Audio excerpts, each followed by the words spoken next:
A doctor one day called the patient that he'd been doing some tests on, and he said, "I need you to come in and see me." When the patient came, he said, "Now, I've got some bad news, and then I got some really bad news.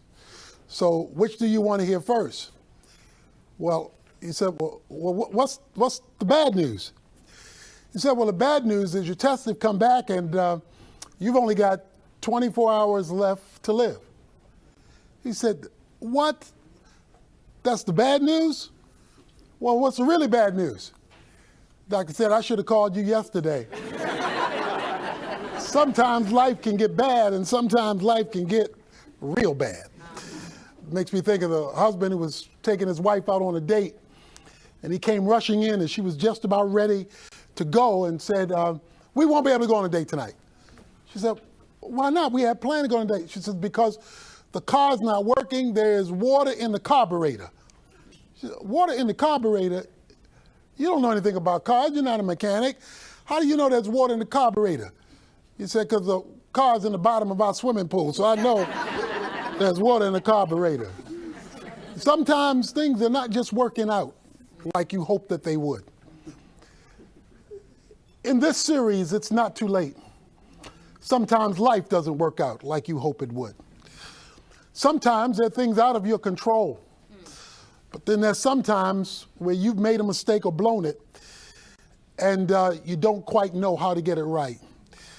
The good news is, no matter how bad it's been, it's not too late to turn it around. Moses found that out. Moses had everything going for him. He is called at his birth in Exodus 2:2, a beautiful child, a lovely child, even in the eyes of God. He was born to godly parents. And even when things looked bad or rough for him, he was discovered in the Nile River by the daughter of Pharaoh. And Moses started living large in the big house. He was being raised as Pharaoh's own son. Acts chapter 7, verses 20 to 23 says that he had gotten well educated in all the information of Egypt, that he was extraordinarily talented, extraordinarily powerful, and extraordinarily elegant and eloquent. He had everything going for him. Life was in his grasp.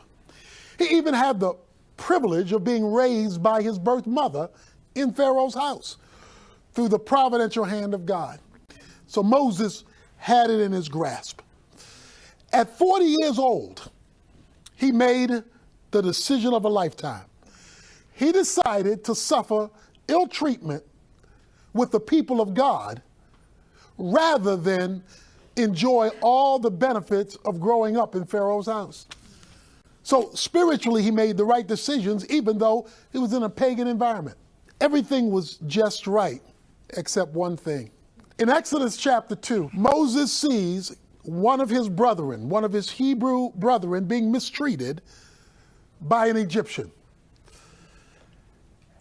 Acts chapter 7 said that Moses supposed that his brethren understood that God had positioned him to be their deliverer. And based on that, we're told he killed the Egyptian. Not only does Exodus 2 tell us that he killed the Egyptian, it says that he looked left and he looked right.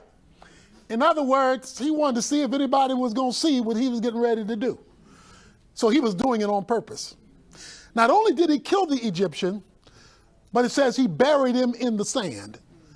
So he had this thing laid out, and he used his power and his privilege to make his statement. I'm a Hebrew at my core, and I'm going to defend my people.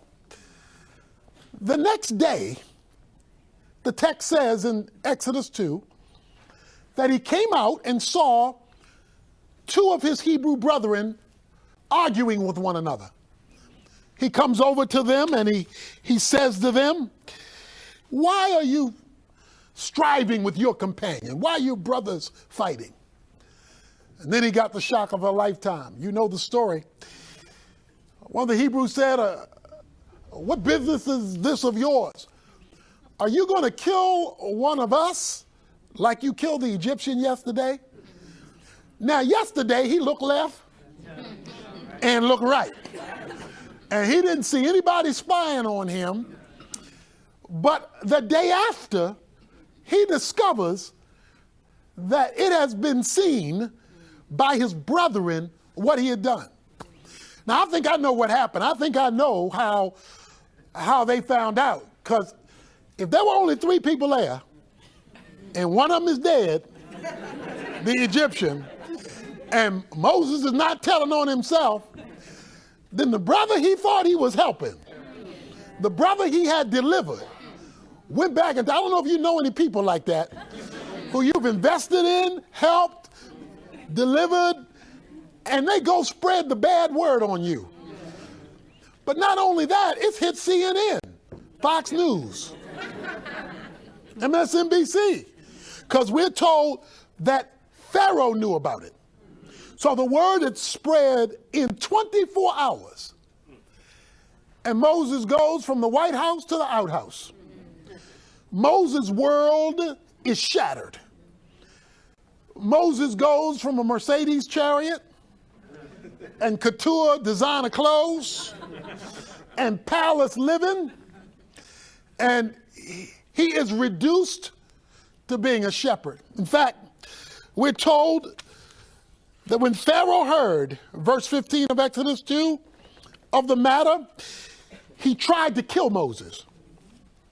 But Moses fled from the presence of Pharaoh and settled in the land of Midian, and he sat down by a well.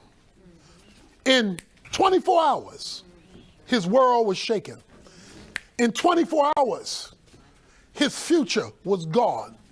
In 24 hours, his reputation was destroyed by his own community and by the broader society. Because it doesn't take long. One thing, one time, can destroy things built up over 40 years. And all of a sudden, he's a sheep herder in Midian, the wilderness, rather than the creme de la creme and future leader of the whole nation of Egypt. His world was crushed. There are a lot of people whose worlds have been crushed. That one decision that day, that one mistake, that one miscalculation. And look at how it was done. At virtually the same time he made a spiritual commitment, it was at that same time he entered a spiritual disaster. One minute he's up on the mountain at 40 years old. The next moment he's laid flat in the valley at 40 years old. Your highest moment can also be your deepest disaster. And you can feel that it's too late. Especially when it's 40 more years and nothing has changed. Because you see, it took him 40 years to reach the top, and he's wandering in the wilderness 40 years later. And the best he can do is lead some sheep. I get to talk to a lot of people who feel like it's too late. I mean, in our day, 40 years old, that's pretty much midlife. And if you're just wondering after midlife because of that perhaps child you had out of wedlock, or perhaps marriage disaster that's shaken you, or a situation where you went the wrong direction and you've been unable to recover, or maybe it's a prison sentence, or a myriad of other things that makes you feel it's too late. Where you live with regrets. If I could only do it over again, I wouldn't have done it that way. I don't know what Moses was thinking. He says he knew God wanted him to deliver the people. I don't know whether he planned to kill one Egyptian at a time until he killed the whole nation.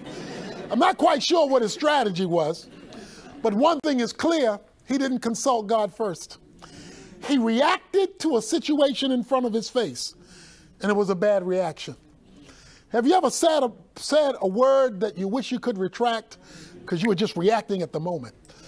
Have you ever done an act that you wish, if I could relive that, I wouldn't have done that, and I wouldn't do that again, because now that person won't speak to you again, even if it's a relative, a close friend, a child, a mate, a parent. But with God, it's not too late. I don't care how bad it's been.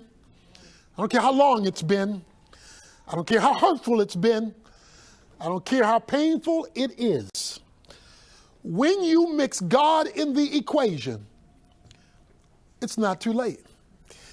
Because look at what happens.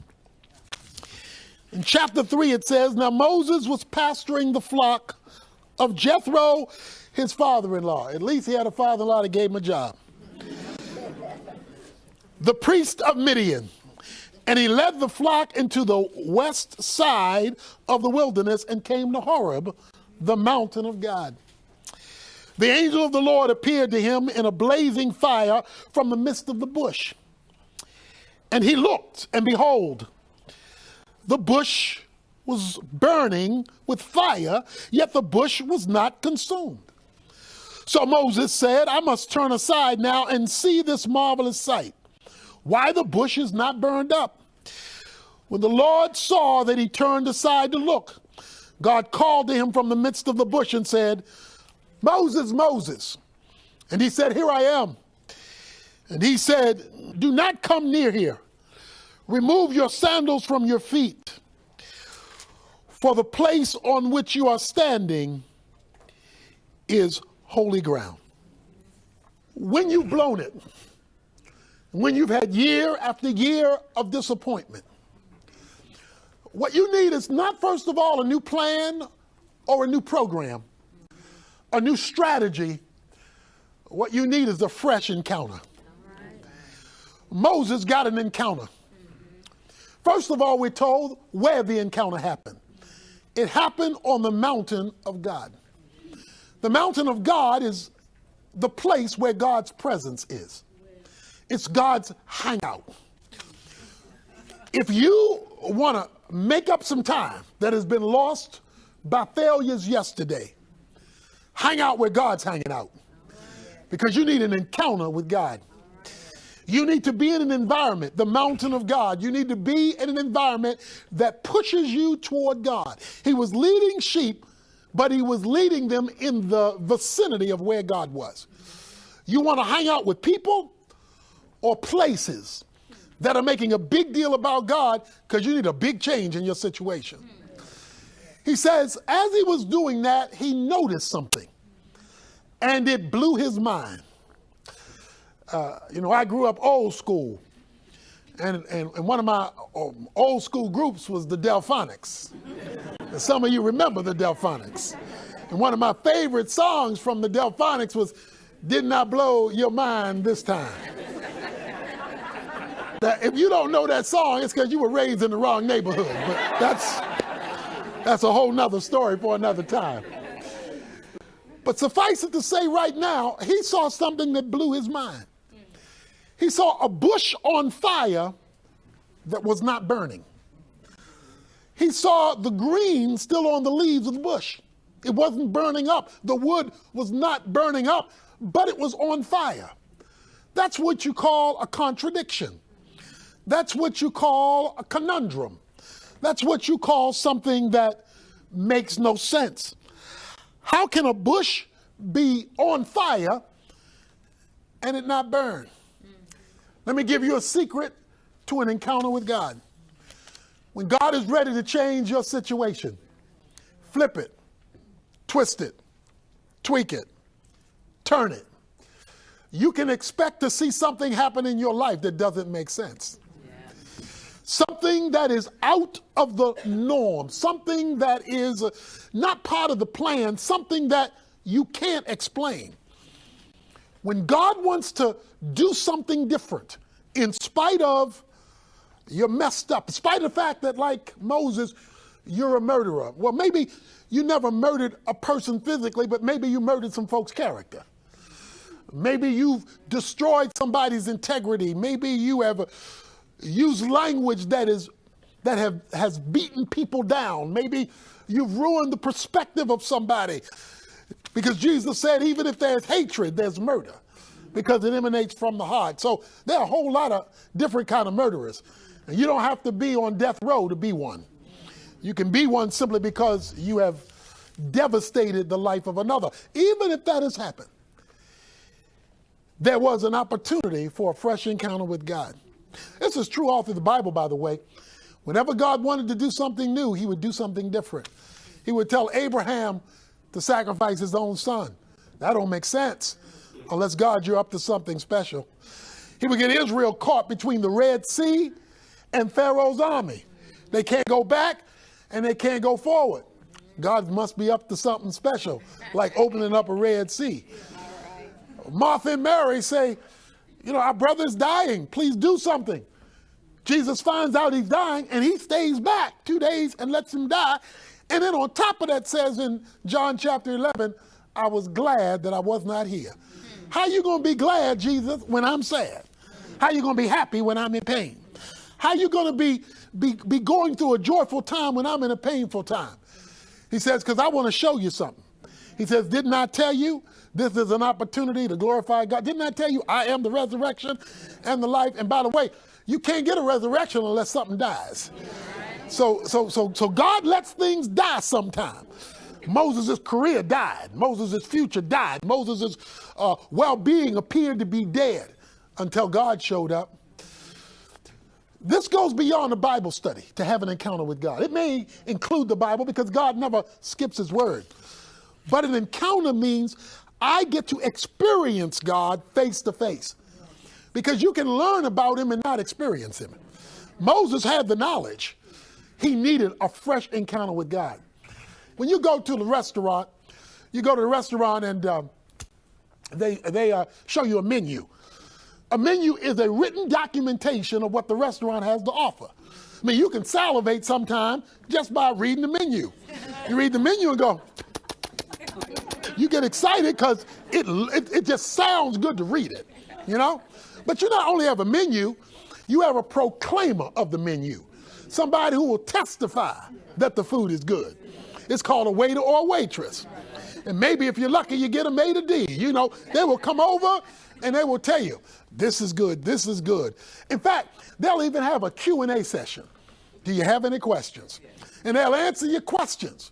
So you've got a written record about the meal, and you've got somebody doing exegesis and exposition of the menu about the meal so you understand what's written a little clearer. But after you've read the menu and after you've heard about the menu, you don't then put on a coat and say, well, I'm satisfied, let me leave.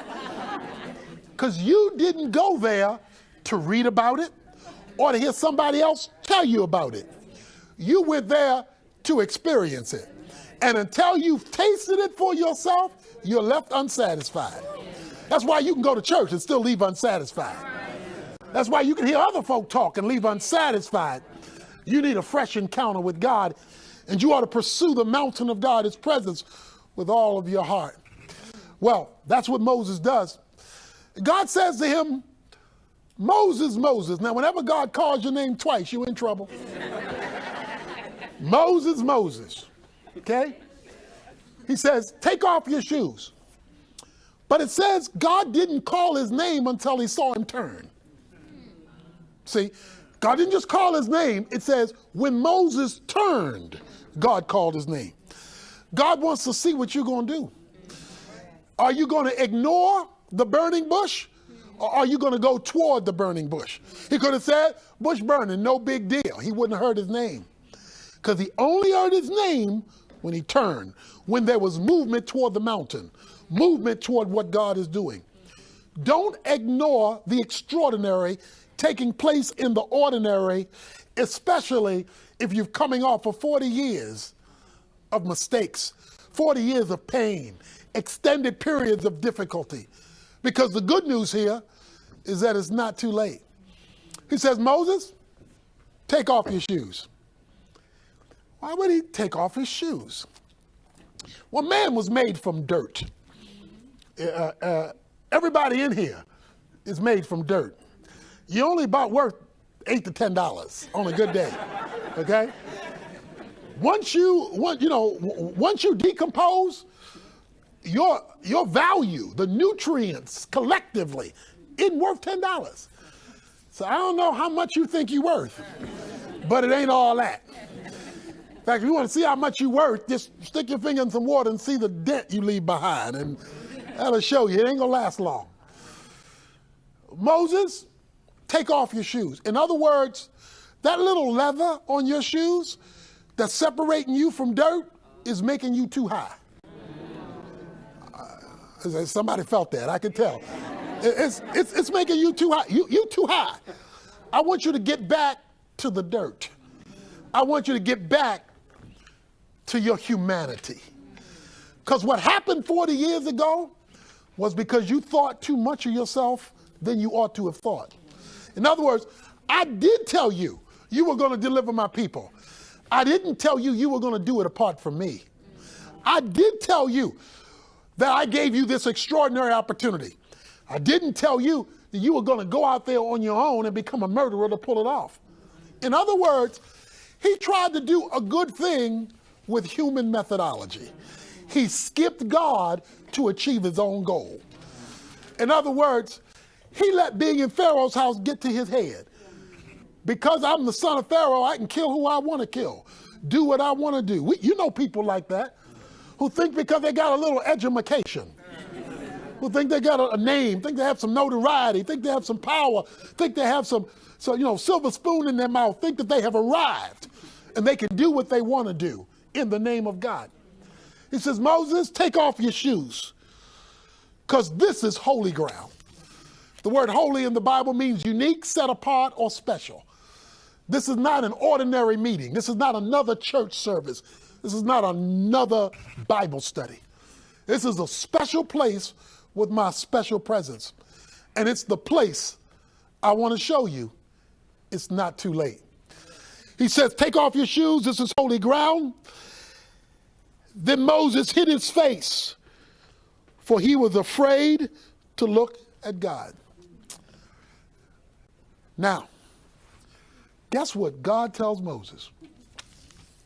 I have surely seen the affliction of my people who are in Egypt, and have given heed to their cry because of their taskmasters. For I am aware of their suffering. So I have come down to deliver them from the power of the Egyptians and to bring them up from the land to a good and spacious land, to a land flowing with milk and honey, to the place of the Canaanites, Hittites, Amorite, Perizzite, and Hivite, and Jebusite.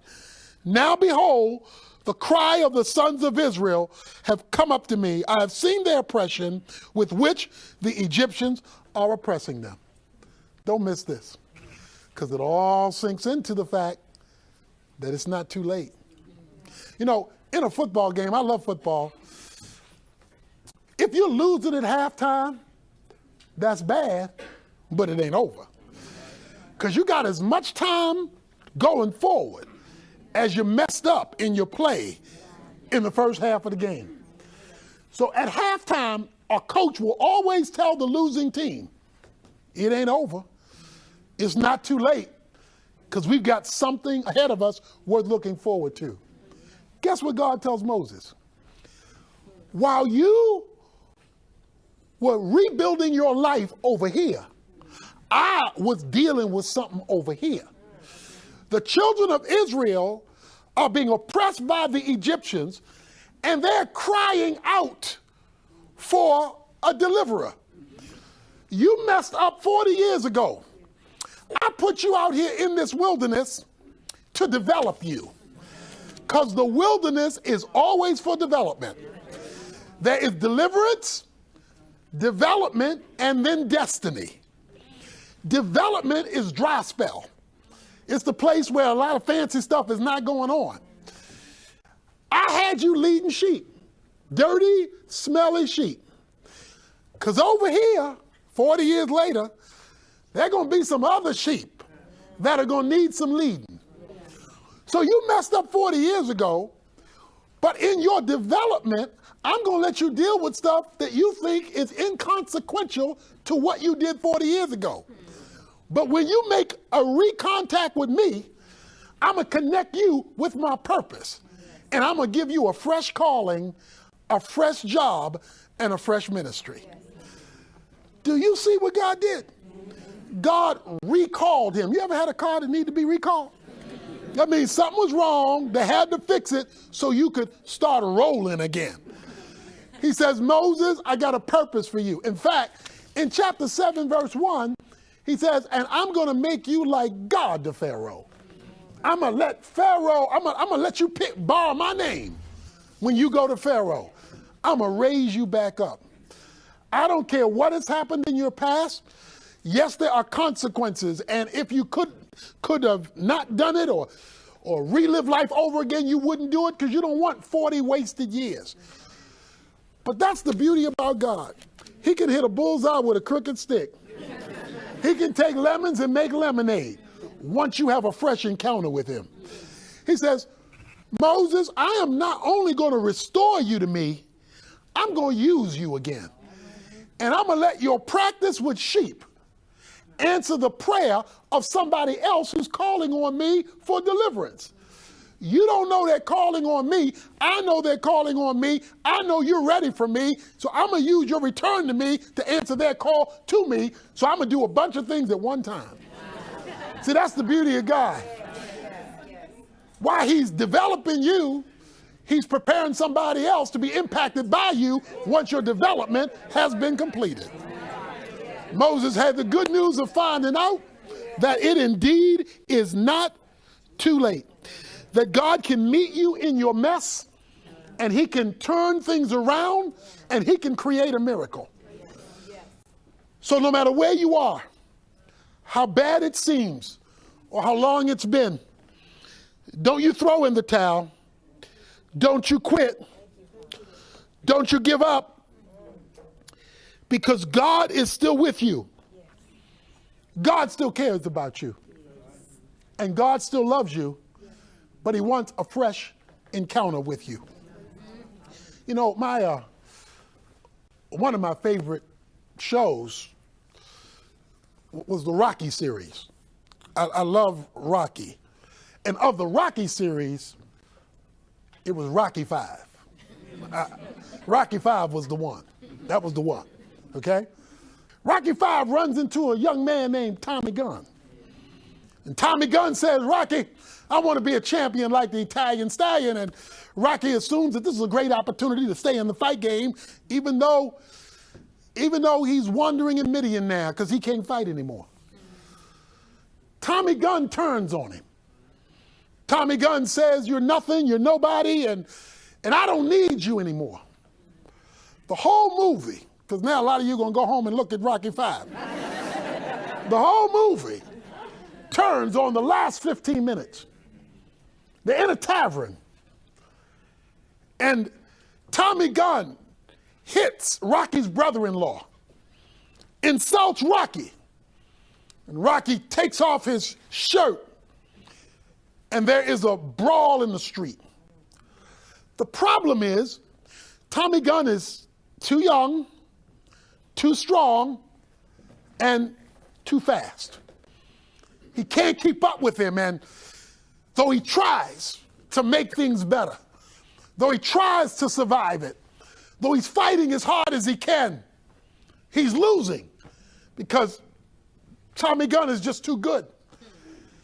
And finally, Tommy Gunn hits him with a right cross and sends Rocky Balboa to the ground, beaten, bruised, a failure.